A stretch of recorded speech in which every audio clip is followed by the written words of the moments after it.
ಎಲ್ರಿಗೂ ನಮಸ್ಕಾರ. ಎಲ್ಲರೂ ಹೇಗಿದ್ದೀರಾ? ಎಲ್ಲರೂ ರಾಯರ ಕೃಪೆಯಿಂದ ಚೆನ್ನಾಗಿದ್ದೀರಾ ಅಂತ ನಾನು ಭಾವಿಸ್ತೀನಿ. ರಾಯರು ನಿಮ್ಮೆಲ್ರಿಗೂ ಸುಖ, ಶಾಂತಿ, ನೆಮ್ಮದಿ, ಆಯುಸ್ಸು, ಆರೋಗ್ಯ, ಭಾಗ್ಯ ಕೊಟ್ಟು ಕಾಪಾಡಲಿ ಅಂತ ನಾನು ಕೇಳ್ಕೊತೀನಿ. ಪದೇ ಪದೇ ಕಷ್ಟ ಬರ್ತಿದೆ ಅಂತ ಯಾವಾಗಲೂ ಸಹ ನಾವು ಅನ್ನೋದಕ್ಕೆ ಹೋಗಬಾರ್ದು. ನಾವು ಮನಸ್ಸಿನಲ್ಲಿ ಏನು ಬಯಸ್ತೀವೋ, ಬಾಯಲ್ಲಿ ಏನು ಹೇಳ್ತೀವೋ ಅದೇ ನಮ್ಮ ಜೀವನದಲ್ಲಿ ಆಗ್ತಿರೋ ಅಂಥದ್ದು. ಏಕೆ ಅಂತಂದರೆ ಕಷ್ಟಗಳು ಬರ್ತವೆ. ಇವತ್ತು ಕಷ್ಟ ಕೊಡ್ತಾರೆ ದೇವರು ಅಂತಂದರೆ ನಾಳೆ ಸುಖವನ್ನು ಕೊಟ್ಟೇ ಕೊಡ್ತಾರೆ. ಆದರೆ ನಾವು ಯಾವಾಗಲೂ ಕಷ್ಟ ಇದೆ, ನಮ್ಮ ಮನೆ ಪರಿಸ್ಥಿತಿ ಚೆನ್ನಾಗಿಲ್ಲ, ನಮ್ಮ ಮನೆಯಲ್ಲಿ ಯಾರು ದುಡಿತಾ ಇಲ್ಲ, ನಮಗೆ ಹಣದ ಸಮಸ್ಯೆ ಇದೆ, ಸಾಲ ತೀರ್ತಿಲ್ಲ, ನಮಗೆ ಆರೋಗ್ಯ ಸಮಸ್ಯೆ ಇದೆ, ಎಷ್ಟು ದುಡಿದ್ರೂ ಕಷ್ಟ ಅನ್ನೋದು ನಮ್ಮನ್ನು ಬೆನ್ನು ಬಿಡ್ದಾಗೆ ಕಾಡ್ತಿದೆ ಅಂತ ಯಾವಾಗಲೂ ಸಹ ನಾವು ಹೇಳೋದಕ್ಕೆ ಹೋಗಬಾರ್ದು. ನಾವು ಏನನ್ನ ನಾವು ಹೇಳ್ತಾ ಇರ್ತೀವೋ ಬಾಯಲ್ಲಿ, ಮನಸ್ಸಿನಲ್ಲೂ ಸಹ ಏನು ಇಟ್ಕೊಂಡು ನಾವು ಇರ್ತೀವೋ ಅದೇ ನಮ್ಮ ಜೀವನದಲ್ಲಿ ಆಗ್ತಿರೋ ಅಂಥದ್ದು. ಏಕೆ ಅಂತಂದರೆ ಅಷ್ಟು ದೇವತೆಗಳು ನಾವು ಏನು ಕೇಳ್ತೀವೋ ಅದನ್ನೇ ಅವರು ಕೊಡೋ ಅಂಥದ್ದು. ನಾವು ಒಳ್ಳೆಯದನ್ನು ಕೇಳಿದ್ರೆ ದೇವ್ರುಗಳು ಒಳ್ಳೆಯದನ್ನೇ ಕರುಣಿಸ್ತಾರೆ. ನಮ್ಮ ಮನಸ್ಸಿನಲ್ಲಿ ಏನು ನಾವು ಯಾವಾಗಲೂ ಆಲೋಚನೆ ಮಾಡ್ತಾ ಇರ್ತೀವೋ ಅದನ್ನೇ ನಮಗೆ ಕೊಡೋ ಅಂಥದ್ದು ಅಲ್ವಾ? ಏಕೆ ಅಂತಂದರೆ ತುಂಬ ಜನ ಈ ಥರ ಕಷ್ಟ ಇದೆ, ನನಗೆ ದುಡ್ಡಿನ ಸಮಸ್ಯೆ ಇದೆ, ಸಾಲ ತೀರ್ತಿಲ್ಲ, ನಾನು ಎಲ್ಲರ ಥರ ನನ್ನ ಜೀವನ ಮಾಡೋಕ್ಕಾಗ್ತಿಲ್ಲ, ನಮ್ಮ ಮನೆಯಲ್ಲಿ ಇರೋಷ್ಟು ಜನನು ದುಡಿತಾ ಇದ್ದೀವಿ ಆದರೆ ಹಣದ ಸಮಸ್ಯೆ ತುಂಬಾ ಇದೆ ಅಂತ ನಾವು ಯಾವಾಗಲೂ ಹೇಳ್ತಾ ಇರ್ತೀವಲ್ಲ, ಅದೇ ನಮ್ಮ ಜೀವನದಲ್ಲಿ ಆಗೋವಂಥದ್ದು. ನಮ್ಮ ಜೀವನ ಪೂರ್ತಿ ನಮ್ಮ ಜೊತೆಲೇ ಇರೋವಂಥದ್ದು ಕಷ್ಟಗಳು.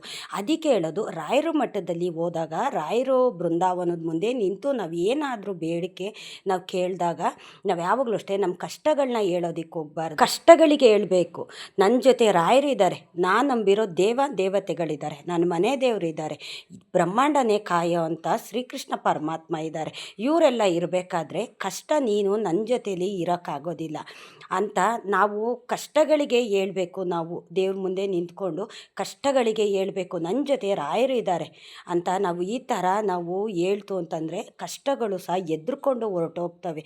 ಕಷ್ಟಗಳು ಶಾಶ್ವತವಾಗಿ ಯಾವುದೇ ಒಬ್ಬ ಮನುಷ್ಯನ ಜೀವನದಲ್ಲಿ ಇರೋಕ್ಕಾಗೋದಿಲ್ಲ. ಸುಖ ಜಾಸ್ತಿ ದೇವರು ಕೊಡ್ತಾನೆ, ಕಷ್ಟನ ಕಮ್ಮಿ ಕೊಡ್ತಾನೆ. ನಾವು ಮಾಡೋ ಅಂಥ ತಪ್ಪುಗಳಿಂದ ಕಷ್ಟಗಳು ಜಾಸ್ತಿ ನಮ್ಮ ಜೊತೆಲೇ ಇರೋವಂಥದ್ದು. ನಾನು ಯಾಕೆ ಮಾತು ಹೇಳ್ತಾ ಇದ್ದೀನಿ ಅಂತಂದರೆ, ಸುಮಾರು ಜನ ಕಷ್ಟ ಅಂತಲೇ ಜಾಸ್ತಿ ಹೇಳ್ತಿರ್ತಾರೆ. ನಮ್ಮ ಮನೆಯಲ್ಲಿ ಎಲ್ಲದಕ್ಕೂ ಚೆನ್ನಾಗಿದ್ರು, ಎಲ್ಲದೂ ದೇವರು ಕೊಟ್ಟಿದ್ರು ಸಹ ನನಗೆ ಅದಿಲ್ಲ, ನನಗಿದ್ದಿಲ್ಲ, ನಾನು ಅವ್ರ ಥರ ಇಲ್ಲ ಅಂತ ಹೇಳ್ತಾ ಇರ್ತೀವಲ್ಲ, ಅದೇ ನಮ್ಮ ಜೀವನದಲ್ಲಿ ಆಗುವಂಥದ್ದು. ಅದೇ ನಾವು ಮಾಡೋ ಅಂಥ ತಪ್ಪುಗಳು. ನಾವು ನಮಗಿಂತ ಮೇಲೆ ಇರೋ ಅಂಥವ್ರನ್ನ ನೋಡೋದಕ್ಕೆ ಹೋಗಬಾರ್ದು. ನಮಗಿಂತ ಕೆಳಗಡೆ ಇರೋವಂಥವ್ರನ್ನ, ತುಂಬ ಬಡತನದಲ್ಲಿ ಜೀವನ ಮಾಡ್ತಿರ್ತಾರಲ್ಲ ಅಂಥವ್ರನ್ನ ನೋಡಿ ನಾವು ತೃಪ್ತಿ ಪಡಬೇಕು. ದೇವರೇ ನಮಗಿಷ್ಟ ಆದರೂ ಕೊಟ್ಟಿದೆಯಲ್ಲ, ಇಂಥವ್ರಿಗೆ ಏನೂ ಕೊಟ್ಟಿಲ್ವಲ್ಲ ನೀನು, ಎಷ್ಟು ಕಷ್ಟಪಡ್ತಿದ್ದಾರೆ ಭಗವಂತ, ನನ್ನ ಜೀವನನೇ ಪರವಾಗಿಲ್ಲ, ನನಗಿಷ್ಟ ಆದರೂ ನೀನು ಕೊಟ್ಟಿದೆಯಲ್ಲ ಅಂತ ನಮಗಿಂತ ಕೆಳಗಡೆ ಮಟ್ಟದಲ್ಲಿ ಇರೋವಂಥವ್ರನ್ನ ನೋಡಿ ನಾವು ಖುಷಿ ಪಡಬೇಕು. ನಮಗಿಂತ ಮೇಲಿರೋ ಅಂಥವ್ರು ನೋಡಿ ನಾವು ಯಾವಾಗಲೂ ಅಷ್ಟೇ ನೊಂದ್ಕೊಳ್ಳೋದಕ್ಕೆ ಹೋಗಬಾರ್ದು. ನೊಂದ್ಕೊಂಡಾಗ ದೇವ್ರುಗಳು ಅದನ್ನೇ ನಮಗೆ ಕರುಣಿಸ್ತಾರೆ. ನಾವು ಏನನ್ನ ಕೇಳ್ತೀವೋ ದೇವರು ಅದನ್ನೇ ಕೊಡೋ ಅಂಥದ್ದು. ಅದಕ್ಕೆ ಹೇಳೋದು, ಕಷ್ಟ ಅಂತ ಯಾರೂ ಸಹ ನೀವು ಹೇಳೋದಕ್ಕೆ ಹೋಗಬೇಡಿ. ನಾನು ಸುಮಾರು ವೀಡಿಯೋದಲ್ಲಿ ಹೇಳ್ತೀನಿ, ಬೆಳಗ್ಗೆ ಎದ್ದ ತಕ್ಷಣ ಒಂದು ಅರ್ಧ ಗಂಟೆ ಬೇಡ, ಒಂದು ಕಾಲು ಗಂಟೆ ನೀವು ದೇವ್ರನ್ನ ಪ್ರಾರ್ಥನೆ ಮಾಡ್ಕೊಳ್ಳಿ. ಕೂತ್ಕೊಂಡು ದೇವ್ರಿಗೆ ನಮಸ್ಕಾರ ಹಾಕಿ, ಭೂಮಿ ತಾಯಿಗೆ ನಮಸ್ಕಾರ ಹಾಕಿ ದೇವ್ರನ್ನ ಕೇಳ್ಕೊಳ್ಳಿ. ದೇವರೇ, ನೀನು ಎಲ್ಲವನ್ನು ಕೊಟ್ಟಿದ್ಯಾ, ನೀನು ನನ್ನ ಜೊತೆಯಲ್ಲಿ ಇದ್ದೀಯಾ, ನನಗೇನು ಕೊಟ್ಟಿಲ್ಲ ನೀನು ಅಂತ ನಾನು ಅಂದ್ಕೊಳ್ಳೋದಿಲ್ಲ, ನೀನು ಕೊಟ್ಟಿದ್ಯಾ. ಏಕೆಂತಂದರೆ ಕಷ್ಟ ನನ್ನ ಜೊತೆಯಲ್ಲಿ ಜಾಸ್ತಿ ದಿನ ಇರೋಕ್ಕಾಗೋದಿಲ್ಲ, ನಾನು ನಂಬಿರೋದು ನಿನ್ನನ್ನು, ನೀನು ನನ್ನ ಕೈ ಬಿಡೋದಿಲ್ಲ ಅಂತ ನಾವು ದೇವ್ರನ್ನ ಈ ರೀತಿ ನಾವು ಬೇಡ್ಕೊಂಡಾಗ, ಇದೆ ನಮ್ಮ ಹತ್ರ ಎಲ್ಲವೂ ಇದೆ, ನನಗೆ ಯಾವ ಸಮಸ್ಯೆನೂ ಇಲ್ಲ ಅಂತ ನಾವು ಈ ಥರ ಅನ್ಬೇಕೇ ಹೊರತು ನಾವು ಯಾವಾಗಲೂ ಇಲ್ಲ ನಮ್ಮ ಮನೆಯಲ್ಲಿ ಕಷ್ಟ, ದುಡ್ಡಿಲ್ಲ, ಸಾಲ ತೀರ್ತಿಲ್ಲ ಅಂತ ನಾವು ಯಾವಾಗಲೂ ಸಹ ನಮ್ಮ ಬಾಯಲ್ಲಿ ಹೇಳೋದಕ್ಕೆ ಹೋಗಬಾರ್ದು. ಮನಸ್ಸಿನಲ್ಲಿ ಅದನ್ನು ಯಾವಾಗಲೂ ಪ್ರತಿ ಕ್ಷಣವೂ ಯೋಚನೆ ಮಾಡೋದಕ್ಕೆ ಹೋಗಬಾರ್ದು. ನಾವು ಏನನ್ನ ಪದೇ ನಮ್ಮ ಬಾಯಿಂದ ನಾವು ಹೇಳ್ತಾ ಇರ್ತೀವೋ ಅದೇ ನಮ್ಮ ಜೀವನದಲ್ಲಿ ಆಗೋವಂಥದ್ದು. ಅಷ್ಟು ದೇವತೆಗಳು ಅಷ್ಟು ಅಂತಲೇ ಇರ್ತವೆ. ಹಾಗಾಗಿ ನಾವು ಕಷ್ಟ ಅಂತಂದಾಗ ಕಷ್ಟನೇ ನಮಗೆ ಬರೋ ಅಂಥದ್ದು. ನಮ್ಮ ಜೀವನ ಚೆನ್ನಾಗಿದೆ, ನಾವು ಚೆನ್ನಾಗಿದ್ದೀವಿ, ನಮ್ಮ ಮಕ್ಕಳು ಚೆನ್ನಾಗಿ ಓದ್ತಿದ್ದಾರೆ, ನಾವು ಗಂಡ ಹೆಂಡತಿ ಮನೆಯಲ್ಲಿ ಸುಖವಾಗಿದ್ದೀವಿ, ನಮಗೆ ಬಡತನ ಇದ್ರೂ ನಾವು ಆ ಬಡತನದಲ್ಲೇ ಸುಖ ಕಾಣ್ತಿದ್ದೀವಿ. ದೇವರೇ, ನೀನು ಎಲ್ಲವನ್ನು ಕೊಟ್ಟಿದ್ಯಾ ಅಂತ ನಾವು ಯಾವಾಗಲೂ ಸಹ ಈ ರೀತಿ ಯೋಚನೆ ಮಾಡಬೇಕು ನಾವು. ಹೌದು, ಕಷ್ಟ ಇದೆ, ಎಲ್ರಿಗೂ ಸಹ ಇದ್ದೇ ಇರುತ್ತೆ. ಮನುಷ್ಯನಾಗಿ ಹುಟ್ಟಿದ ಮೇಲೆ ಕಷ್ಟ ಅನ್ನೋದು ಪ್ರತಿಯೊಬ್ಬರಿಗೂ ಬಿಟ್ಟಿದ್ದಲ್ಲ. ಸೂರ್ಯ ಚಂದ್ರನಿಗೆ ಗ್ರಹಣ ಅನ್ನೋದು ಹಿಡಿಬೇಕಾದ್ರೆ ದೇವತೆಗಳಿಗೆ ಕಷ್ಟ ಅನ್ನೋದು ಬರ್ತಿರುತ್ತಲ್ಲ. ಶ್ರೀರಾಮರು ಎಷ್ಟು ಕಷ್ಟ ಅನುಭವಿಸಿದ್ರು, ಅವರು ದೇವರಲ್ವಾ, ಏನಕ್ಕೋಸ್ಕರ ಕಷ್ಟ ಅನುಭವಿಸಿದ್ರು. ಶ್ರೀಕೃಷ್ಣ ಪರಮಾತ್ಮ ಎಷ್ಟು ಅವಮಾನದ ಅನುಭವಿಸಿದ್ರು, ಅವರು ದೇವರಲ್ವಾ, ಅವ್ರಿಗೆಲ್ಲ ಈ ಥರ ಕಷ್ಟ ಬರ್ತಿರ್ಬೇಕಾದ್ರೆ ಮತ್ತು ನಮಗೆ ಎಂತ ಕಷ್ಟ, ನಾವು ಎಲ್ಲ ಪೂಜೆ ಮಾಡೋಂಥ ನಮ್ಮ ರಾಯರು ಅವ್ರಿಗೆ ಎಂಥ ಕಷ್ಟ ಬಂದಿದ್ದಂಥದ್ದು, ನಾವು ಅದನ್ನು ಯೋಚನೆ ಮಾಡಬೇಕು. ಕಷ್ಟ ಬತ್ತಿದ್ದಾಗೆ ನಾವು ಯಾವಾಗಲೂ ಸಹ ಕುಗ್ಗೋದಕ್ಕೆ ಹೋಗಬಾರ್ದು, ನಾವು ಮನಸ್ಥಿತಿನ ಕೆಡ್ಸ್ಕೊಳ್ಳೋದಕ್ಕೆ ಹೋಗಬಾರ್ದು, ಧೈರ್ಯವಾಗಿರಬೇಕು, ಕಷ್ಟಗಳಿಗೆ ಹೇಳಬೇಕು ನನ್ನ ಜೊತೆ ಭಗವಂತ ಇದ್ದಾನೆ, ನಾನು ದೇವ್ರನ್ನ ನಂಬಿದ್ದೀನಿ, ಇವತ್ತು ಕಷ್ಟ ಇದೆ ಅಂತಂದರೆ ನಾಳೆ ಸುಖ ಕೊಟ್ಟೇ ಕೊಡ್ತಾರೆ ಅಂತ ನಾವು ಈ ರೀತಿ ಧೈರ್ಯವಾಗಿ ನಾವು ಜೀವನ ಮಾಡಬೇಕು. ನಾವು ಮಾಡೋ ಕೆಲಸ ಕಾರ್ಯದಲ್ಲಿ ಭಗವಂತ ಇರ್ತಾನೆ. ಈಗ ಹೇಳ್ತಾರಲ್ಲ ದೊಡ್ಡವರು, ಕಾಯಕವೇ ಕೈಲಾಸ ಅಂತ. ನಾವು ಕೆಲಸನ ಶ್ರದ್ಧೆ ಭಕ್ತಿ ನೇಮ ನೀತಿಯಿಂದ ಒಳ್ಳೆ ದಾರಿನಲ್ಲಿ ನಾವು ಆ ಕೆಲಸ ಮಾಡ್ತು ಅಂತಂದರೆ ಆ ಕೆಲಸಕ್ಕೆ ಫಲ ಕೊಟ್ಟೇ ಕೊಡ್ತಾನೆ ಭಗವಂತ. ನೀವು 10 ರೂಪಾಯಿ ದುಡಿಯೋದಕ್ಕೆ ಹೋಗಿ ನೀವು ಆ ದಾರಿನಲ್ಲಿ 10 ರೂಪಾಯಿ ಯೋಚನೆ ಮಾಡಿ, ನೀವು ಆ ಕೆಲಸದಲ್ಲಿ ನಿಮಗೆ 100 ರೂಪಾಯಿ 1000 ರೂಪಾಯಿ ದೇವರು ಕೊಡ್ತಾನೆ.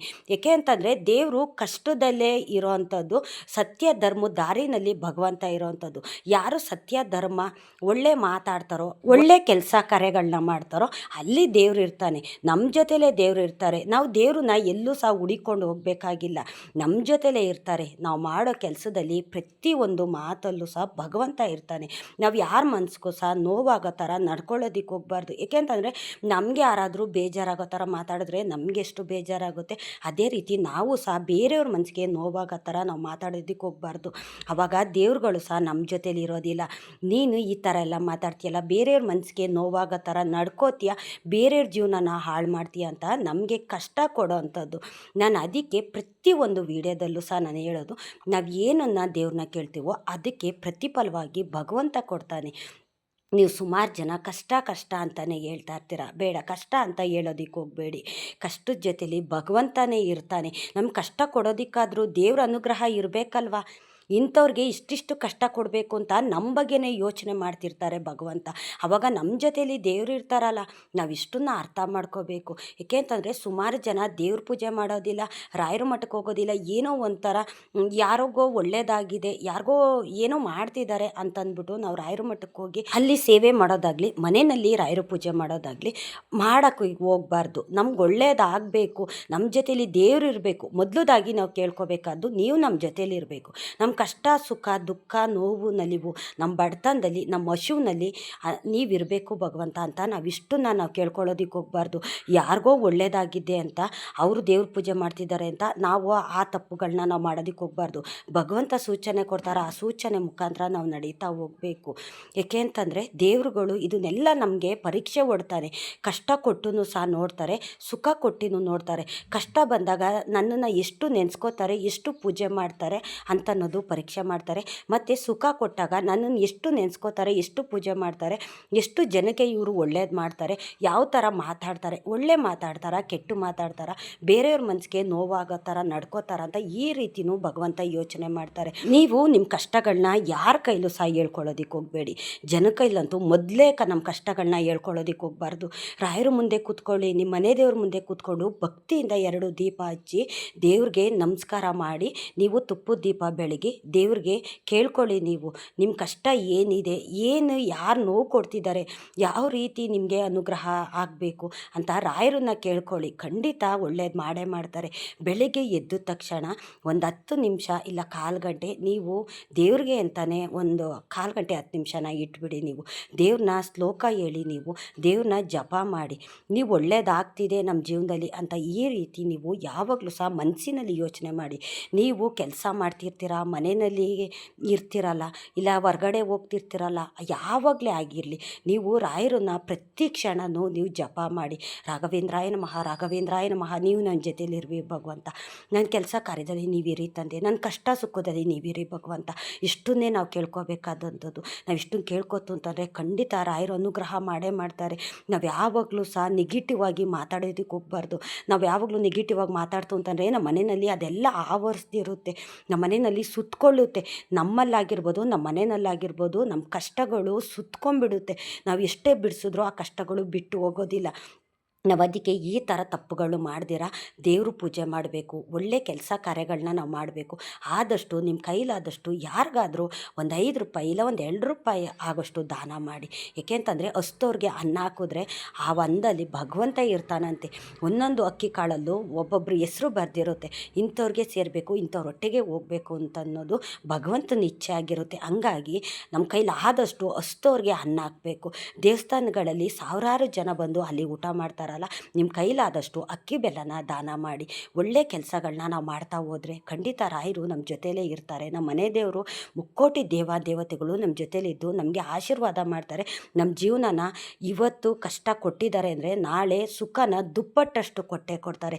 ಇದು ಸತ್ಯವಾದಂಥ ಮಾತು. ಏಕೆಂತಂದರೆ ಇದು ಸತ್ಯದ ಕಾಲ. ನಾವು ಹೇಳ್ತೀವಿ ದೇವರಿಲ್ಲ, ದೇವ್ರು ಇದ್ದಿದ್ರೆ ನಮ್ಗೆ ಈ ಥರ ಎಲ್ಲ ಕಷ್ಟ ಕೊಡ್ತಿದ್ರ. ನಾನು ಒಳ್ಳೆ ರೀತಿಯಲ್ಲೇ ಜೀವನ ಮಾಡ್ತಿದ್ದೀನಿ, ಯಾರಿಗೂ ಮೋಸ ಮಾಡ್ತಾ ಇಲ್ಲ, ನಾನು ನಿಯತ್ತಾಗಿ ದುಡಿತಾ ಇದ್ದೀನಿ, ನಿಯತ್ತಾಗೆ ಬದುಕ್ತಾ ಇದ್ದೀನಿ. ಆದರೆ ದೇವರಿಲ್ಲ ಅಂತ ನಾವು ಅಂತೀವಿ. ನಾವು ಹೌದು, ಕಷ್ಟ ಬಂದಾಗ ನಾವು ಈ ರೀತಿ ನಾವು ಅಂತೀವಿ, ಪ್ರತಿಯೊಬ್ಬರು ಅಂದೇ ಅಂತಾರೆ.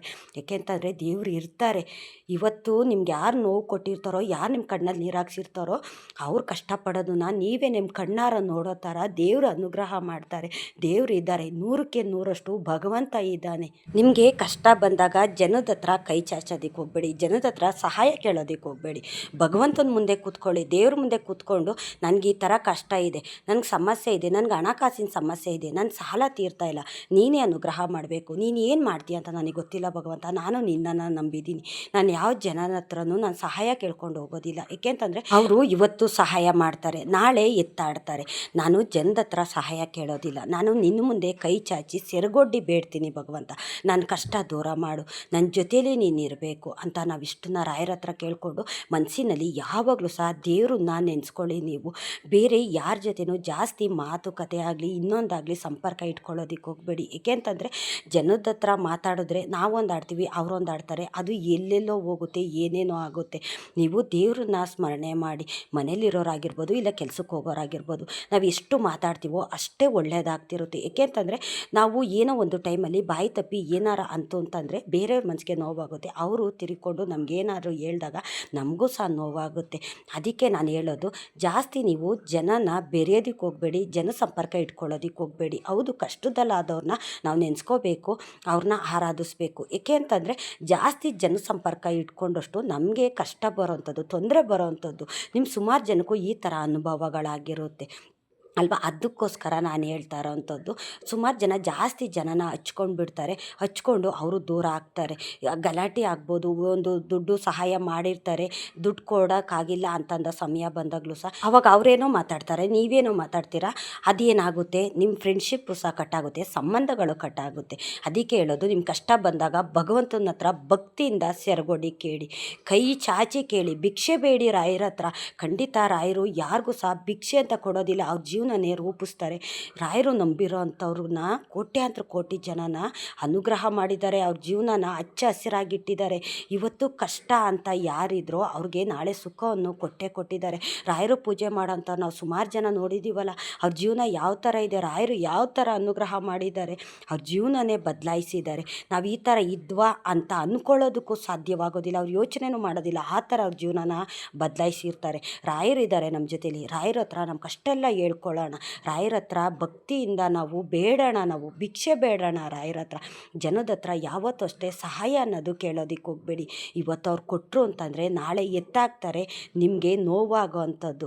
ನಾನು ಅದಕ್ಕೆ ನನ್ನ ಅನುಭವದಿಂದ ನಾನು ಹೇಳ್ತಾ ಇದ್ದೀನಿ, ನೀವು ಮನಸ್ಸಿನಲ್ಲಿ ಯಾವಾಗಲೂ ಅಷ್ಟೇ ಕಷ್ಟ ಕಷ್ಟ ಅಂತ ಹೇಳೋದಕ್ಕೆ ಹೋಗಬೇಡಿ. ನಮ್ಮ ಮನೆಯಲ್ಲಿ ಎಂಥ ಪರಿಸ್ಥಿತಿ ಇದ್ದರೂ ದೇವರೇ ನೀವು ನಮ್ಮ ಜೊತೇಲಿದ್ದೀರಾ, ಕಷ್ಟದಲ್ಲೂ ನೀವಿದ್ದೀರಾ, ನನ್ನ ಹತ್ರ ಏನಿದೆಯೋ ಅದರಲ್ಲಿ ನಿನಗೆ ಸೇವೆ ಮಾಡ್ತಾಯಿದ್ದೀನಿ ಭಗವಂತ, ನೀನು ನನಗೆ ಕೊಟ್ಟರೆ ನಾನು ನಿನಗೆ ಸೇವೆ ಮಾಡ್ತೀನಿ ತಂದೆ. ನನ್ನಲ್ಲಿ ಏನಿದೆಯೋ, ಬಡತನದಲ್ಲಿ ಇದ್ದರೂ ಪರವಾಗಿಲ್ಲ, ನನ್ನಲ್ಲಿ ಏನಿದೆಯೋ ಅದರಲ್ಲಿ ನಿನಗೆ ಸೇವೆ ಮಾಡ್ತಾಯಿದ್ದೀನಿ ತಂದೆ. ನನ್ನ ಕಷ್ಟ ಸುಖ ದುಃಖ ನೋವು ನಲಿವಿನ ಜೊತೆ ನೀನಿರಬೇಕು ಭಗವಂತ. ನನ್ನ ಮನಸ್ಸಿನಲ್ಲಿ ಸದಾಕಾಲ ನೀವು ನಮ್ಮ ಜೊತೇಲಿ ಇರಬೇಕು ಅಂತ ನಾವು ರಾಯರನ್ನ ಭಕ್ತಿಯಿಂದ ಬೇಡಿದ್ರೆ ಸಾಕು, ಅವರು ಅನುಗ್ರಹ ಮಾಡೇ ಮಾಡ್ತಾರೆ. ಏಕೆ ಅಂತಂದರೆ ಸುಮಾರು ಜನ ಜೀವನನೇ ಬದಲಾಯಿಸಿರೋ ಅಂತ ನನ್ನ ತಂದೆ ರಾಯರು ಇರಬೇಕಾದ್ರೆ ಕಷ್ಟಗಳಿಗೆ ಏನಕ್ಕೆ ನಾವು ಹೆದರಬೇಕು, ಕಷ್ಟಗಳಿಗೆ ಹೇಳಬೇಕು, ರಾಯರಿದ್ದಾರೆ ನನ್ನ ಜೊತೆಯಲ್ಲಿ. ನೀವು ನನ್ನ ಜೊತೆ ಕಷ್ಟಗಳು ಜಾಸ್ತಿ ದಿನ ಇರೋಕ್ಕಾಗೋದಿಲ್ಲ. ನನ್ನ ಜೊತೆ ಭಗವಂತ ಇದ್ದಾರೆ, ಮುಕ್ಕೋಟಿ ದೇವತೆಗಳಿದ್ದಾರೆ ಅಂತ ನಾವು ಕಷ್ಟಗಳಿಗೆ ಹೇಳ್ಬೇಕು. ಪದೇ ಪದೇ ಕಷ್ಟ ಕಷ್ಟ ಅಂತ ಯಾರೂ ಸಹ ಹೇಳೋದಕ್ಕೆ ಹೋಗಬೇಡಿ. ಇಷ್ಟೊತ್ತು ನನ್ನ ವಿಡಿಯೋ ನೋಡಿದ್ದಕ್ಕಾಗಿ ತುಂಬ ಹೃದಯದ ಧನ್ಯವಾದಗಳು. ರಾಯರು ನಿಮ್ಮೆಲ್ರಿಗೂ ಸುಖ ಶಾಂತಿ ನೆಮ್ಮದಿ ಆಯುಸ್ಸು ಆರೋಗ್ಯ ಭಾಗ್ಯ ಕೊಟ್ಟು ಕಾಪಾಡಲಿ ಅಂತ ನಾನು ರಾಯರ ಹತ್ರ ಮನಸ್ಪೂರ್ವಕವಾಗಿ ನಾನು ಬೇಡ್ಕೋತೀನಿ.